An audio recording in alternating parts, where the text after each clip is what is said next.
Selamat pagi, perkenalkan nama saya Elizabeth Igildana Savitri, NIM 2019 520145. Pada kesempatan kali ini, saya akan mempresentasikan materi tentang pengadaan barang dan jasa. Kenapa diadakan pelelangan proyek? Tender atau pelelangan tersebut merupakan serangkaian kegiatan untuk menyediakan barang atau jasa dengan cara menciptakan persaingan yang sehat di antara penyedia barang atau jasa yang setara dan memenuhi syarat berdasarkan metode dan tata cara tertentu yang telah ditetapkan dan diikuti oleh pihak-pihak yang terkait secara taat asas, sehingga terpilih penyedia terbaik dan memiliki kompetensi di bidangnya. Siklus, tahapan, dan proses pengadaan. Yang pertama, pemilihan dan pemanfaatan. Yang kedua, perencanaan planning. Yang tiga, pemrograman programming. Yang keempat, penganggaran budgeting, pemilihan penyedia, pelaksanaan kontrak pembayaran, dan penyerahan pekerjaan. Tujuan pengadaan. Yang pertama, menghasilkan barang atau jasa yang tepat dari setiap uang dibelanjakan, diukur dari aspek kualitas, jumlah, waktu, biaya, lokasi penyedia. Yang kedua, meningkatkan penggunaan produk dalam negeri. Yang ketiga, meningkatkan peran serta usaha mikro, usaha kecil, dan usaha menengah. Yang keempat, meningkatkan peran pelaku usaha nasional. Yang kelima, mendukung pelaksanaan dan pemanfaatan barang atau jasa hasil penelitian. Yang keenam, meningkatkan keikutsertaan industri kreatif. Yang ketujuh, mendorong pemerataan ekonomi. Pemerataan terintegrasi seluruh jenis pengadaan. Yang pertama, mendorong pengadaan berkelanjutan pekerjaan desain dan build. Yang kedua, pekerjaan IT solution.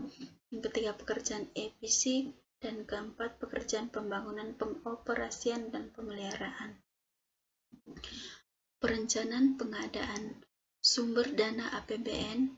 Perencanaan pengadaan melalui penyedia meliputi yang pertama, penyusunan spesifikasi teknik. Yang kedua, penyusunan perkiraan biaya. Yang ketiga, pemaketan pengadaan barang jasa. Yang keempat, konsolidasi pengadaan barang dan jasa. Yang kelima, penyusunan biaya pendukung. Agen pengadaan, UKPBJ atau pelaku usaha yang melaksanakan sebagian atau seluruh pekerjaan pengadaan barang dan jasa yang dipercayakan oleh kementerian, lembaga, perangkat daerah sebagai pihak pemberi pekerjaan.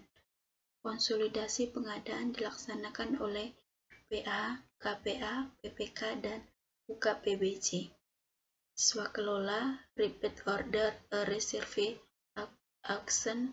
Metode penawaran harga secara berulang dapat digunakan pada tender cepat sebagai tindak lanjut tender yang hanya terdapat 2 penawaran. Penelitian. Pelaksana penelitian. 1. Individu. Yang kedua, kementerian, lembaga, perangkat daerah. Yang ketiga, perguruan tinggi. Yang keempat, organisasi kemasyarakatan. Yang kelima, badan usaha. Pemilihan pelaksana penelitian, kompetisi, dan penugasan.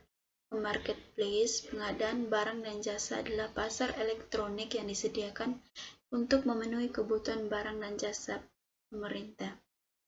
Jenis katalog elektronik. Yang pertama, katalog nasional. Yang kedua, katalog sektoral. Dan ketiga, katalog lokal.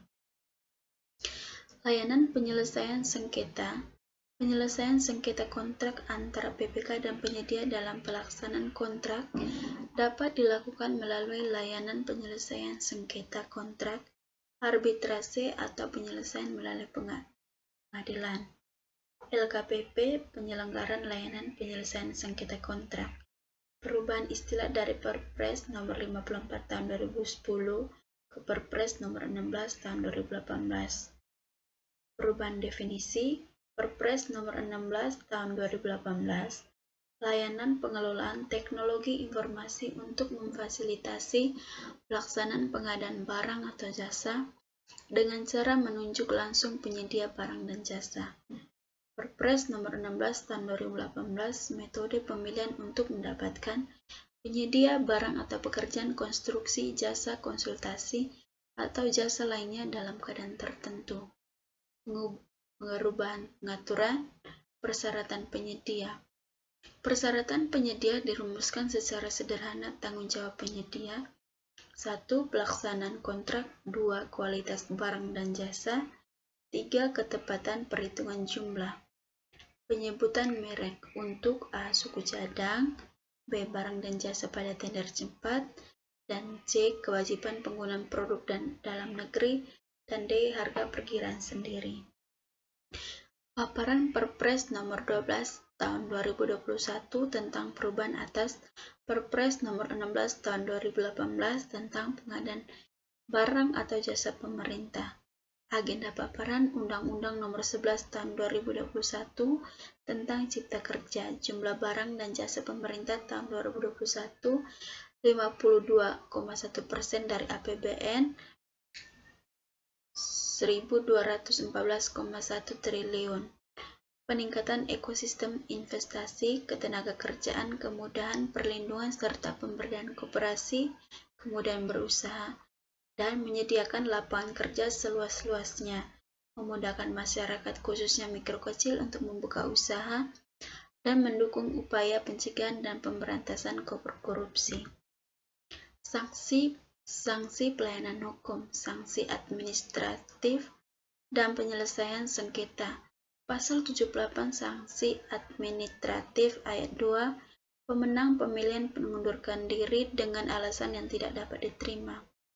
Pasal 85, penyelesaian sengketa kontrak penyedia dalam pelaksanaan dilakukan melalui layanan penyelesaian sengketa kontrak, arbitrase, dewan sengketa konstruksi, atau penyelesaian melalui pengadilan. Ketentuan mengenai dewan sengketa konstruksi diatur dengan Peraturan Menteri yang menyelenggarakan urusan pemerintahan di bidang pekerjaan umum dan perumahan rakyat. Kesimpulan dari materi yang saya bahas tadi yaitu Perpres nomor 12 tahun 2021 merupakan respon atau Undang-Undang Cipta Kerja. Diharapkan agar proses pengadaan barang atau jasa pemerintah kedepannya berlangsung dengan lebih efisien, efektif, transparan, terbuka, dan akuntabel.